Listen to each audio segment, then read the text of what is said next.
Está con nosotros el doctor Ali León, él es presidente de la Cámara de Comercio, pero también un hombre vinculado, digamos, a la opinión regional, digamos. Es un hombre que genera corriente de opinión, así que vamos a conversar con él sobre dos temas fundamentales. La presentación del gabinete ministerial el día de hoy en el Congreso, que todavía no culmina porque hay un debate prolongado sobre la exposición del primer ministro. Y el otro tema es el tema regional, o sea, no debemos perder de vista el tema regional, y eso es importante. Doctor Ali León, buenas noches, gracias por su presencia. Buenas noches, Washington, siempre para mí muy grato estar en tu programa. Muy bien, una primera impresión de la exposición del primer ministro en el Congreso de la República. Siempre deja como una opinión inicial, una especie de sensación. ¿Cuál es la sensación que genera en usted este discurso? Curiosamente, Washington, a contracorriente, quienes han opinado de que esta presentación ha sido positiva, de verdad, si nos vamos a la parte formal, la retórica está dada acá. Esta es la exposición, te la alcanzo, este ejemplar es para ti. Claro, textual, simplemente el señor ha leído. Y, o sea, un discurso muy bien estructurado, digamos, en términos... Una monserga estructurada, ¿no? Algo que probablemente es un poco el colofón de lo que ya había dicho Kuczynski el 28 de julio, ¿no? Entonces, nada nuevo, nada impactante. Un congresista, me parece, de Lambayeque, fue muy explícito. Perdonen todavía a nuestros televidentes, no los conocemos a todos, claro. Son personas muy nuevas las que están allí, pero me dejó impresionado. Dijo con claridad lo siguiente, o sea, este tipo de cosas se han escuchado en la campaña, forman parte del plan de gobierno. Y me parece que el hombre tiene bastante ascendencia en el ámbito académico, porque le dijo, esperábamos algo cuantitativo, conforme Kuczynski lo anunció, pero ustedes han venido a traernos más contenido cualitativo. Y estamos en lo mismo, reflexionando, filosofando, citando erradamente a Basadre, haciéndole decir cosas que Basadre nunca dijo, ¿no? Entonces, eso también no es bueno, porque de verdad, acudir a la historia sin fundamento, por una cuestión puramente coloquial, a fin de darle un contenido a las cosas, puede chocar, porque ahí se han topado con gente, digamos, de la ilustración de García Belaúnde, que les ha aclarado en primera de que este tipo de situaciones pues no deben de hacer, son tomaduras de pelo desde el punto de vista político, ¿no? O sea, el contenido debe de ser real. En el fondo, yo resumo mi visión en lo siguiente: las cosas que se dicen deben de creerse, si no, no tiene sentido plantearlas. Y como el fujimorismo ha sido muy radical y le ha saltado a la yugular al flamante gabinete, les queda clarísimo de que el fujimorismo va a hacer oposición, no solo en temas teóricos, ¿no? o cardinales, como se piensa, también lo van a hacer en temas formales. Y han anunciado ya que el debate se va a poner muy áspero para el tema de la delegación de facultades. Claro. Ahora, bueno, viendo un poco el contexto, en el Congreso se ha visto dos grupos claramente de oposición, el fujimorismo y el Frente Amplio, ¿no? Sí. Que han definido oposición. El Frente Amplio ha dicho, nosotros somos oposición al fujimorismo y oposición al gobierno de Pedro Pablo Kuczynski, ¿no? Claramente. Lo cual me parece sano. Por supuesto, preferible es, digamos, definir una posición y no estar a medias tintas, como también lo hace el fujimorismo, ¿no? Es claro, una posición. ¿Qué es lo que va a pasar en el Congreso, teniendo dos fuerzas opositoras al gobierno, que cada quien, digamos, quiere distinguirse en cuanto a una posición opositora? ¿Qué cree que va a pasar cuando el gabinete pida las facultades extraordinarias? Una de dos cosas. La primera, que bajo la lógica de tu pregunta, que es lo que creo, es de que esto va a ser sálvese quien pueda. O sea, cada quien va a optar por una línea. Lo coherente sería de que concerten. Pero yo pienso que el fujimorismo y el Frente Amplio no tienen nada en qué concertar, porque los programas los separan. O sea, puede haber de pronto cordialidad, diplomacia, buena voluntad. He notado que hay gente bastante rescatable en el fujimorismo, digamos, no partidarizado, en ese fujimorismo no albertista o no queiquista, que de alguna manera es el ala dura del fujimorismo. Pero son pues destellos en medio de la oscuridad, ¿no? Porque la mayoría ha venido a decir que sí, que estamos de acuerdo, que nos parece todo muy bien, solo llévenlo a la práctica, cómo lo van a hacer, no nos han dicho los cómo. O sea, ese tipo de cosas que en realidad ya no contribuyen políticamente hablando. Además que es casi repetitivo, ¿no? En cada mensaje. Pero hay algo que noto, sí.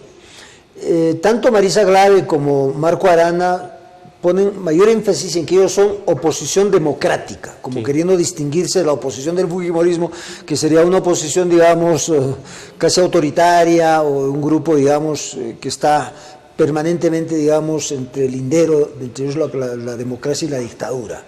¿Eso te dice algo? Sí, yo siempre he calificado al fujimorismo como un grupo fascista y haciendo eco de lo que en su momento dijo Hildebrand, de que representan la derecha bruta y achorada. Claro. ¿No? Entonces, no han cambiado, ni van a cambiar. Sus gestos el 28 de julio, su conducta, más allá de lo que alguien en televisión anda diciendo todo el tiempo, de que el fujimorismo ha garantizado la gobernabilidad, que ha respaldado hasta el tolerismo. ¿No? Sí, pues, por supuesto, pero ese tipo de cosas en realidad son antihistóricas, porque lo que hemos visto son gestos totalmente diferentes, ¿no? Entonces, es cierto, lo has dicho bien, nada va a mover el damero, o sea, en este momento se le va a dar el voto de confianza al gabinete, no hay otra alternativa. Claro, no hay otra alternativa. Realmente, y se verá qué es lo que viene, pero lo que a mí me preocupa es la fragilidad del gobierno Washington, o sea, yo soy de los convencidos de que este gobierno es uno de los más débiles de la historia, quiero equivocarme, no es mi aspiración política que el Perú tenga un traspiés, pero lamentablemente veo un presidente que está más preocupado en cuestiones totalmente superficiales y a un gabinete que está muy compenetrado en la coyuntura, en el día a día. Y eso se percibe a partir de la visión que presenta este discurso que te he traído impreso, que no es nada del otro jueves, lo diremos en fragilidad, ¿a dónde va? Digamos, ¿qué es lo que observa? ¿La fragilidad orgánica, la fragilidad propositiva? ¿Qué es lo que Dos fragilidades. Fragilidad estructural. O sea, no tienen aparato. Perfecto, ese es el tema orgánico. Así es, están improvisando y están importando cuadros. Y eso es peligroso, eso ya lo hemos vivido en la historia del Perú reciente 2 veces. Y ya sabemos cuáles son las consecuencias. Y por otro lado, veo fragilidad propositiva. En realidad, a Kuczynski nadie le ha avisado que la campaña ya terminó. Nos sigue ofreciendo lo mismo. La visión de este documento es al bicentenario, que es lo mismo que dijo Kuczynski en el discurso de toma de posición en el 28 de julio. O sea, estos ministros piensan que se van a quedar 5 años. Piensan que ellos han entrado a gobernar el país desde el Ejecutivo durante los 5 años del periodo presidencial. Y no se están dando cuenta que el Perú tiene urgencias y emergencias que se tienen que atender ya. Claro. Ahora, teniendo en cuenta que el Congreso, digamos, va a ser opositor realmente al gobierno de Pedro Pablo Kuczynski, ¿no crees que estratégicamente puede haber una victimización del gobierno de Pedro Pablo Kuczynski, sabiendo que el Congreso no tiene una buena reputación o percepción en la ciudadanía? Sí, pues. Podría jugarse en ese sentido también. Sí, probablemente alguien con inteligencia les propondría eso como estrategia, pero al mismo tiempo esa forma de actuar amerita algún nivel de colchón de respaldo. Y el pepecaucismo no tiene soporte en base social, no tiene soporte ideológico, ni siquiera tiene cuadros. Podría buscar un acercamiento. Vayamos en la lógica de la especulación, porque es necesario un poco antes, digamos, ¿no? ¿Sí? Podría, por ejemplo, nadie puso en debate el tema laboral. No, en absoluto. Y ahora lo están poniendo. Sí. No sé si los argumentos sean sólidos, pero por lo menos decir que va a haber, digamos, negociación colectiva, o que el 60% de los trabajadores que son del 60% de los trabajadores pasarán a ser informales y tendrán todos los derechos. ¿No crees que ese es un poco acercarse a esos sectores que antes fueron olvidados y buscar, digamos, ahí un respaldo social? ¿Crees tú que podría ocurrir eso? Es que hay solo 2 caminos para lograrlo, y los 2 caminos son impopulares. O vamos a tener que flexibilizarnos en materia tributaria, con lo cual los que aportan van a tener que pagar más impuestos, o vamos a tener que flexibilizar la legislación laboral. Con lo cual, si efectivamente queremos más trabajadores, más contratos, más condiciones laborales óptimas, automáticamente tenemos que ser conscientes que van a haber más despidos, que se va a repetir fenómenos como los de los 90, donde la gente va a tener que engrosar la fila de los desocupados, porque la formalización tiene ese costo social que ya es conocido, o sea, no solo ha pasado en el Perú, mira lo que está pasando en Francia, donde se están yendo para atrás en temas de reforma. ¿Quién es el mayor empleador? ¿El Estado?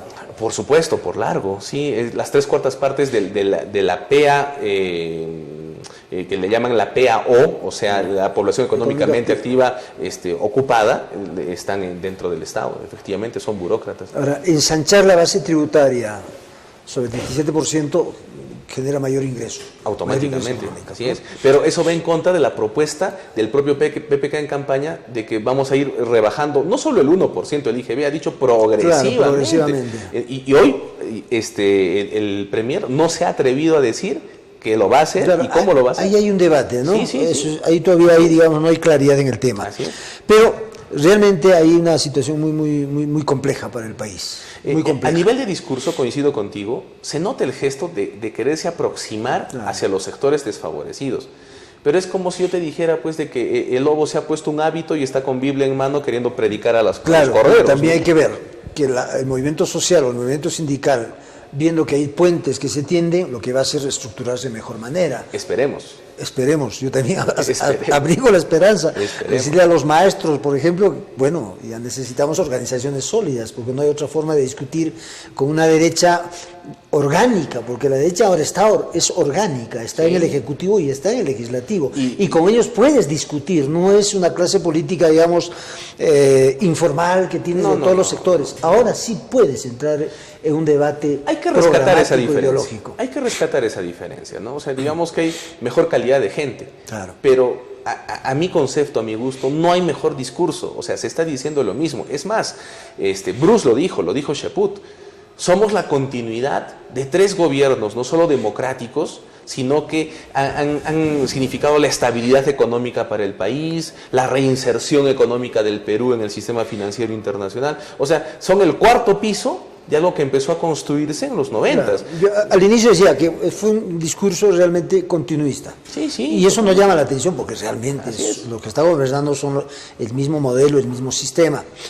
¿Crees tú que en el futuro, para cerrar el paso a la izquierda, pues puede crecer como Frente Amplio, como cualquier estructura, de todas maneras van a empalmar, digamos, el Ejecutivo y el Legislativo para hacer el paso? Políticamente eso también es viable y es factible. Sí, pero necesitan un tramado social, que no lo han construido y que a estas alturas no lo van a construir. La única experiencia que desde el Ejecutivo se tuvo, y tú la debes recordar porque en esa época eras joven, pero ya estabas engarzado en el tema social, fue en la época del Velascato. O sea, Velasco sí generó paralelismo sindical, organización en el ámbito social, estudiantil, campesino, y que todavía se mantiene hasta el día de hoy. Nadie se ha atrevido a tanto. Entonces, bueno, el APRA intentó, pero no pudo. No, jamás, pero no desde el poder, lo intentó antes. Entonces, ahora pensar en algo similar significaría pues un suicidio político, ¿no? Y yo no creo que Kuczynski tenga los pantalones para hacer algo así. Volviendo al discurso, yo encontraba una diferencia. Mientras Kuczynski definía una visión de país, este mensaje no empalma, digamos, con esa visión. No, en absoluto. Y yo pienso que si los sectores sociales realmente han escuchado o han sintonizado con seriedad lo que se ha transmitido, tienen que estar preocupados. Tienen que estar preocupados porque se nos vienen 5 años más de liberalismo económico, de flexibilización en materia de trabajo. Esa es la lectura que se percibe. O sea, ¿cómo vas a formalizar empresas si las propias empresas en este momento informales pagan 0 de tributos, Washington? O sea, ofrecerles un punto porcentual inferior del IGB es ofrecerles nada. Ellos pagan 0 de impuestos. Entonces, eso es quimérico, eso es absurdo, y en realidad políticamente puede tener resultado, porque eso va a significar oxigenar algo del bolsillo del empresario que tributa, del formal, pero al informal no le va a interesar hacerse tal por el hecho de que antes pagabas pues 19%, luego vas a pagar 18% y finalmente 15%, le da lo mismo. Continúa la incertidumbre en todo caso, porque vamos a tener que esperar las facultades legislativas que pida para saber realmente en concreto qué es lo que quiere hacer el PPK. Y eso es lo altamente desagradable, porque se podrá acusar de cualquier cosa, tú sabes, no soy aprista, pero todos teníamos claridad del tipo de gobierno cuando Alan García daba sus discursos el 28 de julio. Con todos sus errores, Toledo hizo el esfuerzo. Claro. Y creo que Humala, más allá de los bemoles, porque tuvo el coraje de jurar por los principios de una constitución y al día siguiente todo el poder real del Perú se le vino encima, ¿no? Capitaneados por su esposa, lamentablemente, ¿no? Pero teníamos una idea de qué es lo que iba a pasar. Hoy estamos jugando pues como los niños en la escuela, ¿no? A escondernos, ¿no? A la pesca o a la chapa-chapa, a ver qué ocurre. Si no es en esta, será en la siguiente, Todo lo que ha hecho Pedro Pablo Kuczynski no depende solo del Ejecutivo, depende del Legislativo.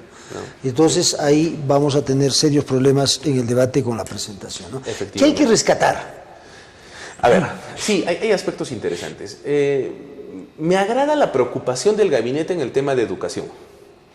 O sea, no está, creo yo, nada dicho en relación al tema de la reforma, sobre todo en esto de la ley recientemente aprobada en materia de institutos superiores. Y eso es interesante, porque ahí los excesos de Mora en el Congreso anterior realmente fueron eso, o sea, fueron pues exabruptos, y alguien tiene que corregirlos. Creo que no se han atrevido a decirlo, pero pienso de que algo se puede esperar en esa materia, porque realmente se están exagerando algunas situaciones. Me sorprende otra cosa, yo no sé, los procesos, digamos, de un nuevo proyecto magisterial que va a presentarse en 100 días, nuevamente nos hace volver a cero, ¿no es cierto? O sea, una reforma magisterial significa nuevamente volver a cero. Pero eso no me parece mal, porque esta reforma en realidad no ha traído ningún beneficio para el maestro. No, por eso te digo, ¿crees tú que esa reforma, que ya lo están trabajando, que no está siendo consultada, porque son 100 días, me dicen que ya lo tienen casi listo, tenga consensos?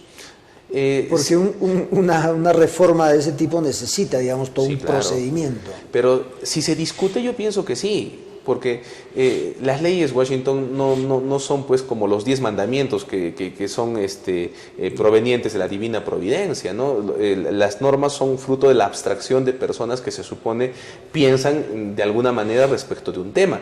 Si eso se socializa adecuadamente y se habla con los actores, en este caso los profesores, yo pienso que el asunto puede fructificar. Ese famoso tema de las escalas, y yo sé que tú estás al corriente de ese tema, lo único que ha generado es discriminación en el ámbito laboral y ha perjudicado a los profesores, claro, que no pueden hacer maestrías, que no pueden hacer doctorados. Hincapié en la meritocracia. Teóricamente. O sea, es rescatable este tema, es necesario, pero siempre sea, digamos, consensuada, concertada con los sectores involucrados. Yo no creo mucho en los cambios, Washington, cuando siempre todo está orientado al que puede o al que tiene. Las verdaderas reformas son aquellas que se piensan en los que no pueden, en los que no tienen, porque de lo contrario vamos a tener siempre un país deformado. Antes se hablaba de un triángulo en el tema de la sociedad. El Perú se ha convertido en un rombo, lamentablemente, y los que menos tienen y los que menos pueden están en esa cúspide hacia abajo, mirando siempre hacia abajo, y eso ya tiene que cambiar en este país, pero para eso tiene que haber voluntad, y lo que te decía al comienzo, tienen que decirse discursos respecto a los cuales se crea, no simplemente se diga, porque cuando algo se dice sin contenido, es pues como comer un bocado de algo sin sabor, no tiene sentido. Muy bien, el tema educativo puede tener de alguna manera, digamos, avances siempre y cuando se dé los parámetros. El tema de salud también. Bueno, a mí me ha preocupado no oír cuántos hospitales se piensan construir o cuántas postas se piensan terminar. Hay proyectos como el Antonio Lorena, que es una herida abierta para los cusqueños. O sea, no solo no haberlo dicho, sino ni siquiera haberlo insinuado, me parece culposo, por decirlo menos, en relación a este tema. Entonces, nosotros esperábamos anuncios. O sea, lo dice, de alguna manera lo dice que se va a concluir con los hospitales que están, digamos, en proceso de construcción. De alguna manera lo dice. Pero al menos tendría que haber una mención, porque en realidad resulta que en nuestro país pues no solo es 1, 2 o 3, realmente son varios los que están en situaciones similares. Sí, pues. ¿no? Un tema que viene asociado tal vez en relación a eso es el vacío, la ausencia conceptual sobre un propósito real de lucha anticorrupción. O sea, decir, sí, no permitiremos la corrupción, es simplemente proclamar. Claro, ¿no? Eso es lírico, teórico. Y de eso se ha tratado. Porque enfrentar la corrupción, hacer una reforma penitenciaria no te dice absolutamente nada. No, en absoluto. ¿No? Ni tampoco el tema de reforma judicial que lo viene ofreciendo Kuczynski desde el 28 de julio. Eso no tiene que ver mucho, pero las independencias de los poderes no te permiten, digamos. Efectivamente, porque la corrupción en el Perú está tan enraizada a todo nivel que tú puedes hacer una reforma a nivel de jueces y puedes garantizar buenas sentencias, pero la corrupción se va a seguir dando a todo nivel. Se anunció la conformación de una instancia de coordinación. Bueno, tampoco te dice mucho porque ya teníamos una instancia actual, ¿no es cierto?, de lucha contra la corrupción. Sí, pero por supuesto. No ha dado resultados. Y además otros organismos que han sido desmantelados, como la Contraloría, ¿no? Entonces, en lugar de pensar en crear nuevos, tal vez lo que tendríamos que pensar es en fortalecer los que ya tenemos, ¿no? O dotarlos de personas y de logística mucho más adecuada y moderna para cumplir sus funciones. Hace poco, por una cuestión puramente operativa, yo veía un informe de Contraloría de una investigación de hace 4 años. O sea, 4 años le demora al órgano contralor del Estado verificar una irregularidad en una institución, en un municipio distrital, ahí alejado de nuestra serranía. Eso me parece inapropiado para un país que aspira a modernidad, porque lo que estos señores ofrecen es un Perú moderno. Entonces, ahí creo que está habiendo un desfase. En suma, es un discurso, digamos, nuevamente que genera expectativas, pero, digamos, nada nada real, nada concreto. Con ausencias clamorosas. Ahí tú no vas a ver una palabra sobre el narcotráfico, Washington. Así es. Eso es gravísimo. No, Solo dijo que no vamos a permitir que el BRAE siga siendo el exportador de la cocaína, ¿no? Bueno, pero... Bueno, es una mención, por pero eso digo. el narcotráfico en el Perú no es pues el BRAE. O sea, ¿cuántos años de intervencionismo militar en el Alto Guayaga y el Alto Guayaga sigue produciendo coca? Una congresista fujimorista le dijo al premier esta tarde: qué lástima que el Perú haya ido a las Olimpiadas y no hayamos traído una medalla, siquiera para decir que el Perú es campeón en algo, pero en algo en lo que sí somos campeones es en producción de hoja de coca. Es una realidad. Y frente a eso no hemos logrado absolutamente ningún cambio, más allá de cobrarse vidas y vidas probablemente de gente inocente ese nivel. Lo propio con el tema de la trata de personas. El Perú en los rankings internacionales es el 5º país del mundo que tiene tráfico de personas. Hemos cosificado al ser humano en este país y sobre eso también cerrar los ojos, o sea, hacer de cuenta que no pasa nada. No decirlo es peligroso, porque o están habiendo influencias o qué es lo que se quiere ocultar. O sea, en realidad es un tema de deslinde, lo que al menos se esperaba desde el Ejecutivo. Ahora, lo que sí, digamos, hay que de alguna manera rescato es que se pone metas, cifras, parámetros, plazos, en algunos casos, que eso permitiría en alguna manera, digamos, seguir el paso, ¿no? Usted dijo que va a reducir la desnutrición, la anemia, en fin, varios otros indicadores que ha dado. Eso sí podría de alguna manera permitir que haga un seguimiento a al Ejecutivo, ¿no? Bajo una herramienta como esta, mira, ¿cuántos discursos se han tenido de este tipo? ¿Cuántas presentaciones? Y hoy la modernidad nos permite tener el documento a la mano, ¿no es cierto? Claro. Entonces, pero... es cierto, alguien tendrá que estar pues detrás soplándole a la nuca. Se supone que ese es el rol de los congresistas en su tarea fiscalizadora. Ojalá que efectivamente lo hagan, pero salvo Dagmer, que creo que ha sido muy coherente, porque ahí hay un vacío también fortísimo en el tema del gas. Se habla de la renegociación, pero no se ha dice dicho nada. Ni con quiénes, ni cuándo, ni cómo. Ahí Claro. sí no se pueden hablar de plazos. Ahora, ni ninguna otra cosa. Al tener mucho cuidado en mencionar, digamos, proyectos que involucren a regiones. Sí, no hay. sí. Y eso también preocupa bastante. Justamente porque a inicios del gobierno se decía que si no va a haber tramado social y va a haber oposición desde el Congreso, la alternativa de este gobierno era agazaparse en las regiones. Eso tampoco hay. Tampoco hay. Y eso lo decíamos al inicio. Y si con... no busca una alianza sí, con las regiones, pero no sé, es bien compleja la situación del gobierno de Pedro Pablo Kuczynski, ¿no? En efecto. Y con un vacío mayor, ¿dónde quedó su propuesta del Ministerio de Apoyo a las Regiones? Que ya tenía hasta candidato para ocupar ese ministerio. Vamos a preguntarle a la Asamblea Nacional de Gobiernos Regionales si tienen alguna información al respecto, porque el tema de descentralización sí, ha sido nulo, olímpicamente, ¿no? Ha sido nulo. Olímpicamente. ¿Lo del aeropuerto de Chincheros te llama la atención o crees que ya está encaminado y no es necesario mencionarlo? No, yo pienso que tenía que decirse. Mira, la revelación que ha hecho un medio de comunicación hace unos días, que el señor Piñera, Sebastián Piñera, expresidente de Chile, está como socio. Creo que muchos dirán, ¿no? Es antihistórico, es retrógrado seguir mirando a los chilenos de reojo. Pero en Chile permitirían que un peruano sea accionista de un proyecto aeroportuario. O sea, simplemente pregunto eso por lógica de equidad. Yo pienso que aquí los cusqueños tenemos que decir algo, definitivamente, porque ese proyecto era peruano-argentino. Ese consorcio está formado por empresas peruanas y argentinas. ¿En qué momento el capital se abrió para permitir la presencia de LAN Chile en el proyecto de Chinchero? Yo pienso que ese es un tema que estratégicamente no se ha querido tocar. Pero en cualquier momento cambian de nombre los capitales. Eso también es cierto. En cualquier momento, así que sin que conozcas ya pertenece a otro dueño. Así que sí, eso, pues, tener a LAN acá volando ya los hilos peruanos ya, digamos, es una carga. Sí, pero no perdamos de vista que claro, es el segundo aeropuerto internacional. Bueno, en realidad es el tercero porque hay uno en Iquitos que funciona, que me dicen que recibe vuelos internacionales, pero no es un aeropuerto grande. No obstante, sería el tercero, pero yo pienso que en importancia sería el segundo, claro, y con aspiraciones a ser el primero y regalarlo de alguna manera para no parecer eufemístico, fanático en el tema, a intereses extranjerizantes de gente con la que definitivamente... Pero ¿habría mecanismos para decirle no a un ingreso de esos capitales? Bueno, sin problema. Todavía no se ha movido una piedra Washington ahí. Creo que el Estado todavía tiene condiciones de decirle, oye, vamos por partes, ordenemos las cosas, manejemos estas variables, ¿no? Condicionemos ciertos factores. El Estado peruano, Washington, ha gastado, a partir de su estadio regional, capital que debió de significar colegios, postas médicas. En el gobierno de Acurio se ha comprado con recursos de la región ese terreno. ¿Y cómo lo vamos a recuperar? O sea, ese dinero, ¿cómo los cusqueños lo vamos a recuperar? ¿En el TAMI, en el impuesto? ¿Quieren que el aeropuerto de Chinchero sea el más caro del Perú para que se justifique que los vuelos sigan llegando a Lima? ¿Eso es lo que se pretende?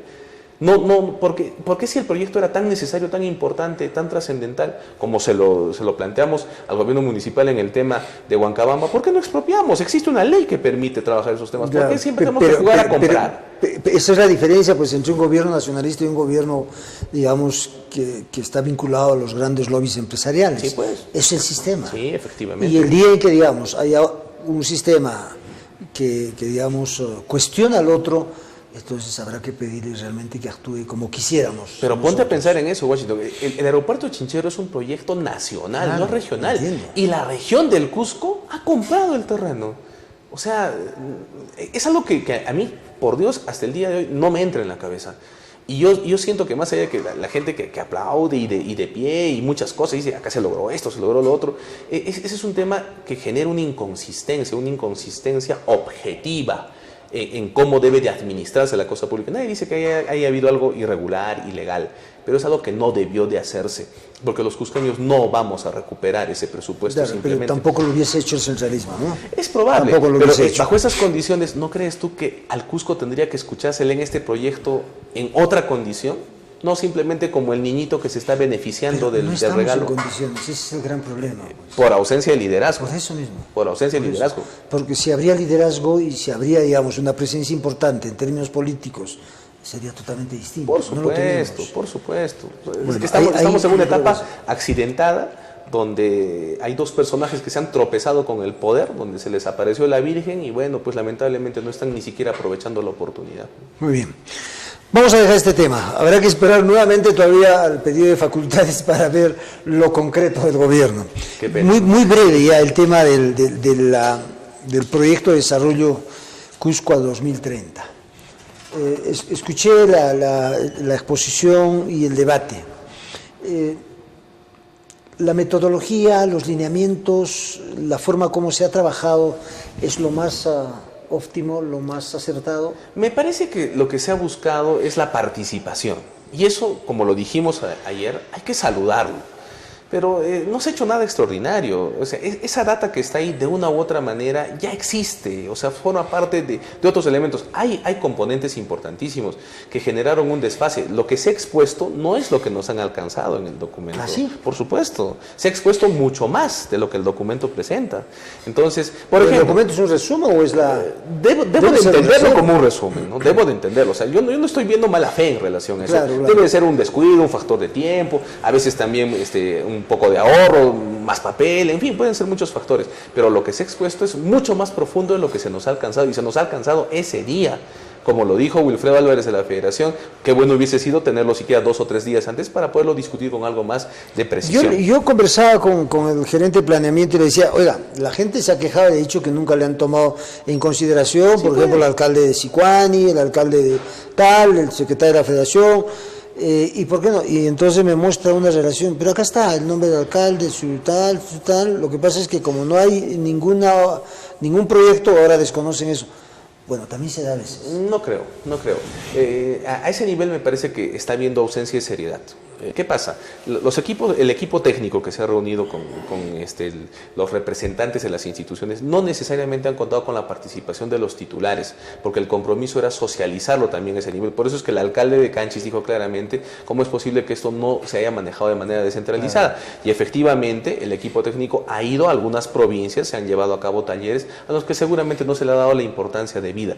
Pero, Washington, ¿qué es lo que preocupa? Que cuando se ha aportado, nosotros a través de Cámara y de nuestro gerente hemos planteado muchas cosas y se nos dijo, sí se va a considerar, en el documento no está. Entonces, al final termina siendo solo un trabajo burocrático donde todo el esfuerzo es pues para las pantallas, para las cámaras, pero llegado el momento... No es el único, ¿no? O sea, todos los demás proyectos al 2021 fueron supuestamente participativos, pero nadie, digamos, le hace un seguimiento, nadie se preocupa en que eso se tangibilice. Es otro defecto que tenemos. Es cierto, es que no nos creemos que realmente ese instrumento es útil. Útil, claro. Y lo dijimos ayer, o sea, esto es una data valiosa, que puede servir, pero la región no nos plantea cómo va a potencializar o va a convertir esa data en una herramienta. Esa es la preocupación que tenemos ahora nosotros, desde el empresariado, y creo que hemos coincidido con los trabajadores. Eso, tomándolo como un documento referente, digamos, ¿qué hay que hacer? Hay que perfeccionarlo, todo es perfectible, y creo que ahí rescato la intervención del gobernador regional, que en la parte final dijo: señores, este no es un tema cerrado, podemos retomarlo en cualquier momento. ¿Podría, digamos, conformarse una instancia desde la sociedad civil claro que para hacer los aportes, revisarlo y darle, digamos, que genere todo un debate? Pero como te has dado cuenta, son nuestros amigos, y lo digo con un ánimo ofensivo, los burócratas del gobierno regional, los que se sienten mal cuando son cuestionados por la sociedad civil en relación a esto. Es más o menos como que un padre se molesta cuando rajan del hijo, ¿no? Pero es que el producto todavía tiene deficiencias y debería de considerar. Mira, tú has comenzado tu intervención en el programa con un tema tan importante como es el desempleo, la informalidad laboral. Esos conceptos no están en el plan del Cusco al 2021. Sí, yo ayer observé al gerente, le dije, ¿y cómo vemos el tema de la participación, digamos, privada, el tema de la formalización? Sí. Bueno, ellos aceptan que ese tema, falta todavía trabajar mucho.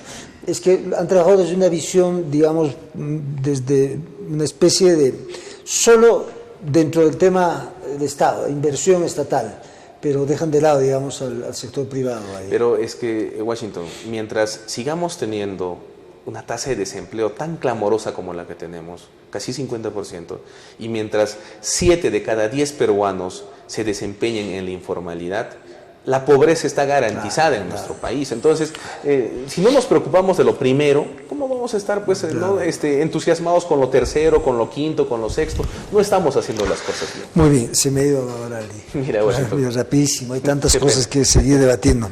Cierto. No, yo te agradezco y seguiremos debatiendo sobre este tema. Las veces que tú veas por conveniente, siempre es grato estar en tu programa. Muy bien. Estuvo con nosotros el doctor Ali León, presidente de la Cámara de Comercio, hablando sobre varios temas, pero seguiremos debatiendo estos temas porque son importantes para nosotros.